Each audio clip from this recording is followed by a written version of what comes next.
வரலாற்றிலேயே முதல் முறையா 2 பிளாக் ஹோல்ஸ் ஒன்ன சுத்திக்கிட்டு இருக்கிறத போட்டோ எடுத்திருக்காங்க. பொதுவா பிளாக் ஹோலை போட்டோ எடுக்கிறதே ரொம்ப கஷ்டம். அதுலயும் 2 பிளாக் ஹோல், அதுவும் ஒன்னு வேகமா சுத்திக்கிட்டு இருக்கிறத எப்படி போட்டோ எடுத்தாங்க? இதுல இந்தியர்களோட பங்கும் இருக்கு. அது என்ன? வாங்க விண்வெளியோட ரொம்ப முக்கியமான இந்த வரலாற்று நிகழ்வை பத்தி தெரிஞ்சுப்போம்.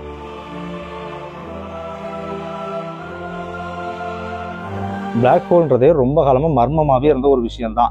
அது ரொம்ப காலமா தியரட்டிக்கலாவே இருந்து அதுக்கப்புறம் அது இருக்குன்றது சில கட்ட ஆய்வுகள் மூலமா கண்டுபிடிக்கப்பட்டு உறுதிப்படுத்தப்பட்டு அதை போட்டோ எடுக்கிறது ரொம்ப கஷ்டம்னு சொல்லப்பட்டு அப்புறம் விஞ்ஞானிகள் கடுமையான முயற்சிகளுக்கு அப்புறமா எர்த் பேஸ்ட் டெலஸ்கோப்ஸ் எல்லாம் ஒன்னா இணைச்சு அது மூலமா முதல் முறையா மெசியர் 87 அப்படின்ற பிளாக் ஹோலை போட்டோ எடுத்து கொடுத்தாங்க.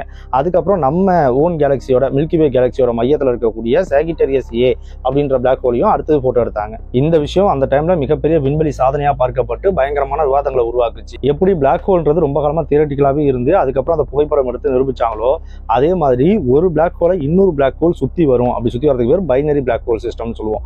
அப்படி ஒரு பிளாக் ஹோல் இன்னொரு பிளாக் ஹோலை சுத்தி வரும்ன்றது ரொம்ப காலமா தியரட்டிக்கலாவே இருந்துச்சு. அப்புறம் சில கட்ட ஆய்வுகளுக்கு அப்புறம் அது உறுதிப்படுத்தப்பட்டு இப்போ அதை புகைப்படமும் எடுத்திருக்காங்க. பொதுவா பிளாக் ஹோல் எந்த ஒரு புலப்படுற ஒளியையோ இல்ல மின்காந்த கதிர்வீச்சையோ வெளியிடாது. அதனாலதான் அதை அப்சர்வ் பண்றது ரொம்ப கஷ்டம்.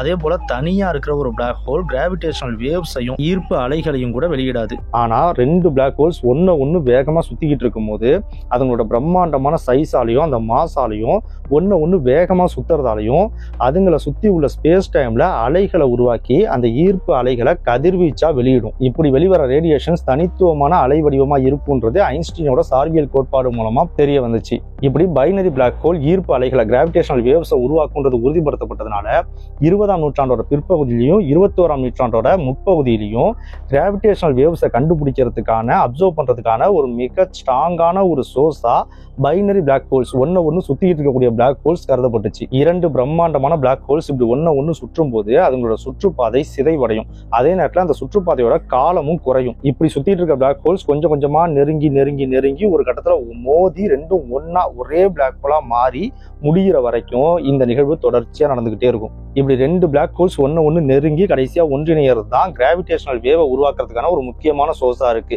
இந்த black holes binary black holes observe பண்றது மூலமா கிராவிடேஷனல் வேவ்ஸ் நம்மளால சுலபமா அப்சர்வ் பண்ண முடியும். இந்த கிராவிடேஷனல் வேவ்ஸ் மற்ற பொருட்கள் இருந்தெல்லாம் உருவாகும் போது அது ரொம்ப மைன்யூட்டா இருக்கிறதுனால அதை அப்சர்வ் பண்றது ரொம்ப கஷ்டமா இருக்கு. அதனாலதான் இப்படி பிரம்மாண்டமான 2 பிளாக் ஹோல்ஸ் பைனரி பிளாக் ஹோல்ஸ்ல இருந்து உருவாக்குற கிராவிடேஷனல் வேவ்ஸ் அப்சர்வ் பண்ண ஆரம்பிக்கணும். இந்த கிராவிடேஷனல் வேவ்ஸ் அப்சர்வ் பண்றது மூலமா நமக்கு நம்ம பிரபஞ்சத்தை பத்தி இது வரைக்கும் தெரியாத பல புதிய சுவாரஸ்யமான விஷயங்கள் நம்மளால தெரிஞ்சுக்க முடியும். ஏற்கனவே தெரிஞ்ச விஷயங்களுக்கு வேற ஒரு கண்ணோட்டத்துல பார்க்க முடியும். இது வரைக்கும் நமக்கு சாதாரண டெலஸ்கோப் மூலமா நம்ம விண்வெளி ஆய்வு பண்ணும்போது கிடைக்காத பல புதிய தகவல்களையும் தரும் நம்பப்படுது.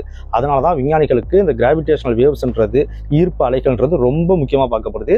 இதுக்கான ஒரு முக்கியமான சோர்ஸா பைனரி பிளாக் ஹோல்ஸ் பார்க்கப்படுது. 1980களில் பின்லாந்துல உள்ள துர்கு பல்கலைக்கழகத்தோட வானியலாளராக இருந்த எய்மோ சிலன்பா அப்படின்றவர் தான் முதல் முறையா குவாசர் OJ287 அப்படின்ற ஒரு குவாசர் 12 ஆண்டுகள் காலகட்டத்தில் தொடர்ச்சியா அதோட பிரகாசம் மாறிக்கிட்டே வருது அப்படின்றத கண்டுபிடிக்கிறாரு. அப்படி அந்த பிரகாசம் மாறுறதை வச்சு அந்த குவாசருக்குள்ள 2 ஒன்னு சுத்திட்டு இருக்கக்கூடிய பிளாக் ஹோல்ஸ் இருக்கு.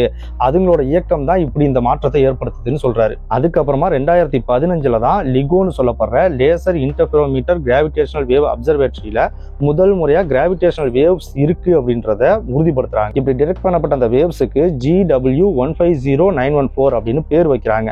இந்த வேவ்ஸை உறுதிப்படுத்தினது மூலமா இந்த வேவ்ஸை டிடெக்ட் பண்ணது மூலமா ஒன்னு சுத்திட்டு இருக்கக்கூடிய stellar mass binary black holes இருக்குன்றது மறைமுக ஆதாரங்கள் மூலமா உறுதிப்படுத்தப்படுது. இப்படி 2 பிளாக் ஹோல்ஸ் ஒன்னு சுத்துறதுன்றது பெரும்பாலும் கேலக்சிஸ் இணைவின் போது தான் நடக்கும். ஏன்னா கேலக்சிஸ்க்கு மத்தியில மையப்பகுதியில ஒரு பிளாக் ஹோல் இருக்கும். நம்ம பால்வெளி அண்டத்துல மில்கி வே கேலக்சியில சாகிட்டரியஸ் ஏ அப்படின்னு சொல்லிட்டு ஒரு பிளாக் ஹோல் இருக்கு.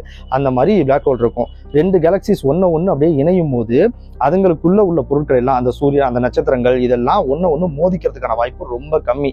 ஏன்னா அவ்வளவு தூரம் அதிகம். ஒவ்வொன்றுத்துக்கு இடையில உள்ள தூரம் நம்மளால கற்பனை பண்ணி பார்க்க முடியாத அளவுக்கு தூரம் அதிகம். அதனால அதுங்க ஒன்னு மோதுறதை விட இணையுது அப்படின்னு தான் சொல்லணும். அப்படி இணையும் போது அதுங்களுக்குள்ள உள்ள பொருட்களோட தூரம் ரொம்ப அதிகமா இருக்கனால ஒன்னு உள்ளுக்குள்ள பூந்து கடந்து போறதுக்கான வாய்ப்பும் அதிகமா இருக்கு. அந்த நேரத்துல ரெண்டுத்தோட மையமும் அந்த மையத்துல உள்ள பிளாக் ஹோல்ஸும் ரொம்ப பக்கத்துல ஒரு வேளை நெருங்கி இருந்துச்சுன்னா ஈர்ப்பால பிடிச்சி இழுக்கப்பட்டு அப்படியே ஒன்னு சுத்த ஆரம்பிச்சிடலாம். இப்படி நடக்கிறதுக்கான வாய்ப்புகளும் இங்க இருக்கு. இதுக்கு ஒரு உதாரணம் தான் NGC 6240 கேலக்சி.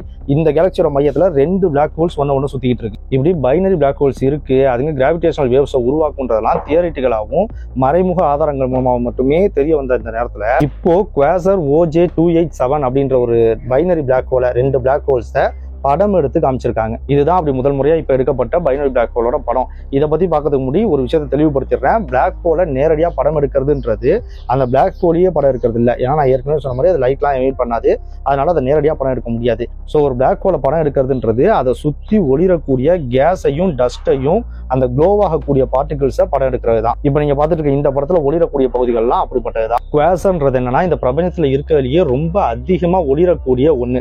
இது கேலக்சியோட மையத்துல பிளாக் ஹோல் இருக்கு இல்லையா, அது மூலமா பவர் சப்ளை கொடுக்கப்படுற ஒண்ணு அப்படின்னு சொல்லலாம். அந்த பிளாக் ஹோலை சுத்தி ஒளிரக்கூடிய கேஸாலையும் டஸ்டாலையும் உருவாகக்கூடியதுதான் இந்த குவாசர்ன்றது.